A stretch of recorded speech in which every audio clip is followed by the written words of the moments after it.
ಹೌದಲ್ವಾ ಸರ್? ಈಗ ಈ ರಾಷ್ಟ್ರದಲ್ಲಿ ರಾಜ್ಯದಲ್ಲಿ ಚುನಾವಣೆ ನಡೆಯಿದೆ. ನಮ್ಮದು ತಮ್ಮದು ಭಾವನೆಗಳು, ವಿಶ್ವಾಸ, ಪ್ರೀತಿ, ನಮ್ಮ ಅವರ ಸಂಪರ್ಕ, ಇದ್ರ ಮೇಲೆ ಚುನಾವಣೆ ನಡೆಯುತ್ತೆ.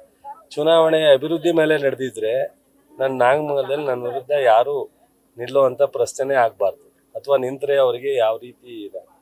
ಈಗ ಇಲ್ಲಿ ನಾಗಮಂಗಲದಲ್ಲಿ ಇಡೀ ಕ್ಷೇತ್ರದಲ್ಲಿ ಮಾಡಿರೋದು ಯಾವ್ದಾರ ಹೋಬ್ಳಿ ಯಾವ್ದಾರ ಊರಲ್ಲಿ ಏನಾರ ಕೆಲಸ ಇದ್ರೆ ಅದು ಚಲುವರಾಯಸ್ವಾಮಿ ಮಾಡಿರೋದ್ರಿಂದ ಅಪೋಸಿಷನ್ ಅವರು ಒಪ್ತಾರೆ, ನಮ್ಮವರು ಒಪ್ತಾರೆ. Vote ಹಾಕನಾಗ fight. ಅದಕ್ಕೋಸ್ಕರ ನಮ್ಮವ್ರಿಗೆ ಒಂದು ಸ್ವಲ್ಪ ನನಗೆ ನೋವು ಮಾಡಬೇಡ್ರಪ್ಪ ಅಂತ ಸಹಜವಾಗಿ ಹೇಳಿದ್ರು. ಜೊತೆಗೆ ನಮ್ಮ ತಾಲೂಕಿನವರೇ ಅಭ್ಯರ್ಥಿ ಆದಾಗ ಇನ್ನೂ ಹೆಚ್ಚಿನ ಒಂದು ಜವಾಬ್ದಾರಿಯನ್ನ ನಿರ್ವಹಿಸಬೇಕು ನೀವೆಲ್ಲ ಅಂತ ಹೇಳಿ ರಿಕ್ವೆಸ್ಟ್ ಮಾಡಿ.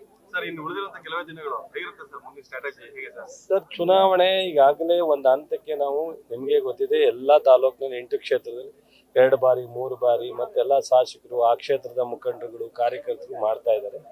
ಸೊ ರಾಹುಲ್ ಗಾಂಧಿಯವರು ನಾಳೆ 17ನೇ ತಾರೀಕು 2 ಗಂಟೆಗೆ ರಾಹುಲ್ ಗಾಂಧಿಯವರು ಬರ್ತಾ ಇದ್ದಾರೆ. ಆ ಕಾರ್ಯಕ್ರಮನ ನಾವು ಯಶಸ್ವಿ ಮಾಡ್ಲಿಕ್ಕೋಸ್ಕರ ಇವತ್ತು ನಾಳೆ ನಾಡಿದ್ದು ಅದರ ಕಡೆ ಹೆಚ್ಚು ಗಮನವನ್ನು ಹರಿಸ್ತೀವಿ. ಅದಾದ್ಮೇಲೆ KR ನಗರ, KR ಪೇಟೆ, ನಾಗಮಂಗಲಕ್ಕೆ ಸಿದ್ದರಾಮಯ್ಯನವರು, DK ಶಿವಕುಮಾರ್ ಬರ್ತಾರೆ. ಬಹುಶಃ ಸಿದ್ದರಾಮಯ್ಯನವರು ಮಧ್ಯಾಹ್ನ 3 ಗಂಟೆಗೆ ಮುಗಿಸಿ ತುಮಕೂರ್ಗೆ ಹೋಗ್ತಾರೆ. DK ಶಿವಕುಮಾರ್ ಅವರು ಪಾಂಡುಪುರ, ಶ್ರೀರಂಗಪಟ್ಟಣ ಮತ್ತು ಮಳವಳ್ಳಿಗೆ ಕಾರ್ನರ್ ಪಾಯಿಂಟ್ನಲ್ಲಿ ಮಾತನಾಡ್ತಕ್ಕಂಥದ್ದಕ್ಕೆ ಅವರು ಸಹ ಉಳ್ಕೊತಾ ಇದ್ದಾರೆ. 3 ಗಂಟೆಯಿಂದ ರಾತ್ರಿ 10 ಗಂಟೆವರೆಗೂ ಇಲ್ಲಿ ಪ್ರವಾಸ ಮಾಡ್ತಾರೆ.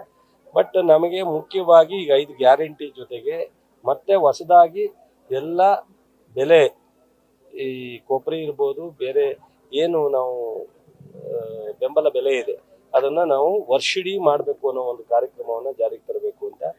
ಮಹಿಳೆಯರಿಗೆ 1 ಲಕ್ಷ ರೂಪಾಯಿ ವರ್ಷಕ್ಕೆ ಒಂದು ಮನೆ ಕೊಡ್ತಕ್ಕಂಥದ್ದು, ಸಾಲ ಮನ್ನಾ ಮಾಡ್ತಕ್ಕಂಥದ್ದು 1 ಲಕ್ಷ ರೂಪಾಯಿ, ಮತ್ತು ಸೊ ಯಾರು ಕಾರ್ಮಿಕರು ಇದ್ದಾರೆ ಅವ್ರಿಗೆಲ್ಲ ಉಚಿತವಾಗಿ ಆರೋಗ್ಯವನ್ನು ತಪಾಸಣೆ ಮಾಡ್ತಕ್ಕಂಥದ್ದು, ಇದೆಲ್ಲ ದೊಡ್ಡ ಯೋಜನೆ. ಇದು ರಾಷ್ಟ್ರ ಮಟ್ಟದಲ್ಲಿ ಮಾಡ್ತಾ ಇದ್ದೀವಿ. ಕಳೆದ 5 ಗ್ಯಾರಂಟಿಯನ್ನು ರಾಜ್ಯ ಮಟ್ಟದಲ್ಲಿ ಮಾಡಿದ್ದೀವಿ. ಈ ಯೋಜನೆಯನ್ನು ಜನರಿಗೆ ಮನವರಿಕೆ ಮಾಡಿಕೊಡೋ ಕೆಲಸವನ್ನು ನಮ್ಮ ಎಲ್ಲ ರೈತರು ಮೊನ್ನೆ, ಸೊ ಈ ಯೋಜನೆಯನ್ನು ಪ್ರತಿಭಟನೆ ಮಾಡ್ಕೊಂಡು ಅದು ನಿಲ್ಲಿಸ್ತಕ್ಕಂಥದ್ದಕ್ಕೆ, ಅದು ಕೊಟ್ಟರೋದು ಸರಿ ಇಲ್ಲ ಅನ್ನೋದಕ್ಕೆ ಜನತಾದಳದವರು, BJಪಿಯವರು ಹೋರಾಟ ಮಾಡ್ತಿದ್ರು. ಅದಕ್ಕೆ ಪೂರಕವಾಗಿನೇ ತುಮಕೂರಿನಲ್ಲಿ 2,000 ರೂಪಾಯಿ ಕೊಟ್ಬಿಟ್ಟು ಮಹಿಳೆಯರು ದಾರಿ ತಪ್ಪವ್ರೆ ಅಂತ ಹೇಳವ್ರೆ. ಇದು ಸಂಸ್ಕಾರ ಅಲ್ಲ. ನಮ್ಮ ಭಾರತ ದೇಶದಲ್ಲಿ, ಅದರಲ್ಲೂ ಕರ್ನಾಟಕದಲ್ಲಿ ಹೆಣ್ಮಕ್ಳಿಗೆ ನಾವೆಲ್ಲರೂ ಗೌರವ ಕೊಟ್ಕೊಂಡು ಬಂದಿದ್ದೀವಿ. ಈಗಾಗಲೇ ಹಿಂದೆ ಒಂದ್ಸಲಿ ರೈತ ಮಹಿಳೆಗೆ ಬೇರೆ ಥರ ಮಾತನಾಡಿದ್ರು, ಇವತ್ತು ಬಂದು ಈ ಥರ ಮಾತನಾಡ್ತಾರೆ. ಒಬ್ಬರು ಮಾಜಿ ಮುಖ್ಯಮಂತ್ರಿಗಳು ಈ ಥರ ಎಲ್ಲ ಮಾತನಾಡ್ತಕ್ಕಂಥದ್ದು ಎಷ್ಟರ ಮಟ್ಟಿಗೆ ಸರಿ ಅನ್ನೋದನ್ನ ಅವರೇ ಯೋಚನೆ ಮಾಡ್ತಾರೆ. ಚುನಾವಣೆ ಸಂದರ್ಭದಲ್ಲಿ ಇದೇ ರೀತಿಯಾದಂತ ಹೇಳಿಕೆಗಳನ್ನ ಕುಮಾರಸ್ವಾಮಿ ಕೊಡ್ತಾ ಇದ್ರು, ಈಗ ಮತ್ತೆ ಅದೇ ರೀತಿಯಾದಂತ ಹೇಳಿಕೆ ಅವ್ರಿಗೆ ಅವ್ರದ್ದು ಏನು ಅಂತ ನನಗೂ ಅರ್ಥ ಆಗ್ತಾ ಇಲ್ಲ. ಅವ್ರು ಯಾವ ಕಾರಣಕ್ಕೆ ಈ ತರ, ಇದು ದಾರಿ ತಪ್ಪಿ ಅಥವಾ ಬಾಯಿ ತಪ್ಪು ಮಾತಾಡುವಂಥದ್ದಲ್ಲ. ಇದು ಮನಸ್ಸಿನೊಳಗಿರ್ತಕ್ಕಂಥ ರೋಷ, ದ್ವೇಷ ಅಥವಾ ಅವರ ಯಾವುದೋ ಒಂದು ಕಲ್ಪನೆ ಇಟ್ಕೊಂಡು ಮಾತನಾಡ್ತಕ್ಕಂಥದ್ದು. ಮಹಿಳೆಯರಿಗೆ ದಾರಿ ತಪ್ಪಿದ್ರೆ ನೂರಾರು ಅರ್ಥ ಬರುತ್ತೆ. ಸೊ ಎಲ್ಲಿ ಮಲಗಿದ್ರಿ ಅಂದ್ರೆ ಅದಕ್ಕೆ ಅರ್ಥ ಏನಾರು ಹೇಳಲಿಕ್ಕೆ ಸಾಧ್ಯನಾ? ಇದು ಬಹಳ ತಲೆ ಬಗ್ಸುವಂತ ಕೆಲಸ. ಇದು ನಮ್ಗೆಲ್ರಿಗೂ, ಯಾರಿಗೆ ರಾಜಕಾರಣಿಗಳಲ್ಲಿ ಯಾರೇ ಮಾತಾಡ್ಲಿ ಅದು ಶೋಭೆ ತರ. ಮಾತಾಡಿದ್ಮೇಲೆ ನಿಮ್ಮ ಮುಂದೆ ಕ್ಲಿಪ್ಸೇ ಇದೆಯಲ್ಲ. ಈಗ ಒಳಗಡೆ ಮೀಟಿಂಗ್ ನಡೀತು, ಈ ತರ ಅಂದ್ರಂತೆ ಅಂತ ಹಾಕದ್ ಬೇರೆ, ಅವ್ರ ಬಾಯಿಂದನೇ ಮಾತಾಡೋದನ್ನೇ ನೀವು ಕೊಟ್ಟಿರೋದು ಟಿವಿನಲ್ಲಿ. ಅದರಿಂದ ಆದ್ಮೇಲೆ ಯಾರೋ ತಪ್ಪು ಅಂತ ಹೇಳಿ ನಾನು ಅಂದದ್ದು ಅದಲ್ಲ, ಅದ ಅರ್ಥ ಅಲ್ಲ ಅನ್ನೋದು ಬೇರೆ, ಅಂದಿರೋದು ಸತ್ಯ ಅಲ್ಲ, ಸೂಕ್ತ ಅಲ್ಲ. ಅದು ಹೇಳ್ಬೋದು, ಬಟ್ ಆಗೋಗಿರೋದು. ಈಗ ನಿಮ್ಮ ಮನೆಯ ಹೆಣ್ಮಕ್ಳಿಗೆ ನಮ್ಮ ಮನೆ ಹೆಣ್ಮಕ್ಳ ತರ ನೋಡ್ಕೊಳ್ಳದೆ, ನಿಮ್ಮ ಮನೆ ಹೆಣ್ಮಕ್ಳು ಬೇರೆ ನಮ್ಮ ಮನೆ ಹೆಣ್ಮಕ್ಳು ಬೇರೆ ಬಾಯಿಗೆ ಬಂದ್ಬಿಟ್ರೆ, ಮಾತಾಡ್ಬಿಟ್ರೆ ಆಗುತ್ತಾ? ಆಮೇಲೆ ವಿಷಾದ ವ್ಯಕ್ತಪಡಿಸಿದ್ರು ವಾಪಸ್ ಬರುತ್ತಾ? ಅವ್ರ ಗೌರವ ಕಡಿಮೆ ಆಗಿರೋದು? ಇಡೀ ಮಾತಾಡ್ಲಿ, ಜನ ತೀರ್ಮಾನ ಮಾಡ್ತಾರೆ, ಮಹಿಳೆಯರು ತೀರ್ಮಾನ ಮಾಡ್ತಾರೆ. ಅವ್ರು ಕೊಟ್ಟಿರೋದೇ ನಮ್ಮ ಅಪರಾಧ ಅಂತ ಹೇಳಿ ಕಳೆದ 10 ತಿಂಗಳಿಂದ ಹೋರಾಟ ಮಾಡ್ತಾರೆ. ಸುಪ್ರೀಂ ಕೋರ್ಟ್ಗೆ ಹೋಗೋರು ಗ್ಯಾರಂಟಿ ನಿಲ್ಲಿಸ್ಬೇಕು ಅಂತ. ಮಾಡ್ಲಿ ಬನ್ನಿ, ಖಂಡಿತ. ಇವತ್ತು ಭಾವನೆ ಮೇಲೆ ಅವರು ಅದು ಇದು ಅಂತ ಅನ್ಕೊಂಡ್ ಬಂದಿದ್ರು. ಈ ತರ ಮಹಿಳೆಯರಿಗೆ ಬಹಳ ಅಗೌರವವಾಗಿ ನಡ್ಸ್ಕೊಂಡಂತ ರೀತಿ ಅದು ಎಲ್ರು ಯೋಚನೆ ಮಾಡೇ ಮಾಡ್ತಾರೆ. ಸರ್, ಇಡೀ ದೇಶದಲ್ಲಿ ಕಾಂಗ್ರೆಸ್ನ ಹಲವು ಗ್ಯಾರಂಟಿಗಳಿಗೆ ಬಿಜೆಪಿಯ ಮೋದಿ ಗ್ಯಾರಂಟಿ ಒಂದೇ ದೊಡ್ಡ ಸವಾಲು ಅನ್ನೋದು. ಮೋದಿ ಗ್ಯಾರಂಟಿ ಇಲ್ಲ, ಮೋದಿನೇ ಗ್ಯಾರಂಟಿ ಅಂತಾರಷ್ಟೇ. ಯಾವ್ದಾರು ಒಂದು ಗ್ಯಾರಂಟಿ ಇಂಪ್ಲಿಮೆಂಟ್ ಆಗಿರೋದು ನೋಡಿದ್ರೆ 15 ಲಕ್ಷ ಅಕೌಂಟ್ಗೆ ಹಾಕ್ತೀನಿ ಹಾಕವ್ರ, ಬ್ಲಾಕ್ ಮನಿ ತತ್ತವ್ರ, ಯಾವುದೂ ಇಲ್ಲ. ಸೊ ಅವರು ಯಾವ ಗ್ಯಾರಂಟಿನೂ ಇಲ್ಲ. ಮೋದಿ ಗ್ಯಾರಂಟಿ ಬರೀ ಮಾತನಾಡ್ತಕ್ಕಂಥದ್ದನ್ನ ಬಹಳ ಬುದ್ಧಿವಂತಿಕೆಯನ್ನು ಆಜೋಕೆ ಮಾಡ್ತಾರೆ. ಇದೆಲ್ಲ ನಡೆಯಲ್ಲ ಬಹಳ ದಿವಸ. ಆಯ್ತು, 1 ಸಾರಿ 2 ಸಾರಿ ಜನ ಒಂದು ಅವಕಾಶ ಕೊಟ್ಟಿದ್ದಾರೆ. ಅದನ್ನೇ ಕಂಟಿನ್ಯೂ ಮಾಡ್ತಕ್ಕಂಥ ಪ್ರಶ್ನೆ ಇಲ್ಲ. ಎಂತೆಂಥ ಸಿಚುವೇಶನಲ್ಲಿ ಎಂತೆಂಥ ಮಹಾನ್ ನಾಯಕರು ಈ ದೇಶದಲ್ಲಿ ಚುನಾವಣೆಯಲ್ಲಿ ಡಿಫೀಟ್ ಆಗಿದ್ದಾರೆ, ಯಾರೂ ಸಹ ಅದಕ್ಕೆ ಹೊರ್ತಲ್ಲ. ಸೊ ಈ ಚುನಾವಣೆ ಇಂಡಿಯಾ ಕಾಂಗ್ರೆಸ್ ಗೆಲ್ಲುತ್ತೆ. ಅದರಲ್ಲೂ ಕರ್ನಾಟಕದಲ್ಲಿ ಬಹುಶಃ ನಾವೆಲ್ಲ 15ರಿಂದ 20 ಅಂತಿದ್ದೇವೆ, 20ನ್ನ ಮೀರುವಂತ ಒಂದು ವಾತಾವರಣ ಬಂದಿದೆ. ಸರ್, ಗ್ಯಾರಂಟಿ ಯೋಜನೆಗಳ ಜೊತೆಗೆ ಸರ್ ಬೇರೆ ಯಾವ ಅಂಶಗಳು ಇಟ್ಕೊಂಡು ಹೋಗ್ತಿದ್ರಿ? ಅಭಿವೃದ್ಧಿ ಮಾಡ್ತೀವಲ್ಲ, ಬರೀ ಗ್ಯಾರಂಟಿಗೋಸ್ಕರನೇ ನಾವು ಹೇಳಲ್ಲ, ಈ ಕಾರ್ಯಕ್ರಮಗಳನ್ನ ಮುಂದುವರಿಸ್ತಾ ಇದ್ದೀವಿ.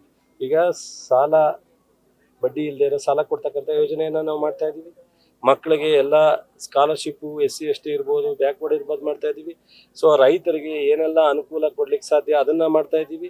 ಬರೀ ಗ್ಯಾರಂಟಿಗೋಸ್ಕರಲ್ಲ, ಗ್ಯಾರಂಟಿ ಒಂದು ಭಾಗ ಅಷ್ಟೇ, ಗ್ಯಾರಂಟಿಯ 10ರಷ್ಟು ಬೇರೆ ಕಾರ್ಯಕ್ರಮಗಳು ಮಾಡ್ತಾ ಇದ್ದೀವಿ, ಡೆವಲಪ್ಮೆಂಟ್ ಕೆಲಸ ಮಾಡ್ತಾ ಇದ್ದೀವಿ. ಸರ್, ಈಗ ನೀವು ಗ್ಯಾರಂಟಿ ಅಂಶಗಳು ಇಟ್ಕೊಂಡು ಹೋಗ್ತಿದ್ರಿ ಸರ್. JDS ಅವರು ಕುಮಾರಸ್ವಾಮಿ ಸೆಂಟ್ರಲ್ ಮಿನಿಸ್ಟರ್ ಆಗ್ತಾರೆ ಅಂತ ಸೆಂಟ್ರಲ್ ಮಿನಿಸ್ಟರ್ ಆದ್ರೆ ಹೊಟ್ಟೆ ತುಂಬದಾ?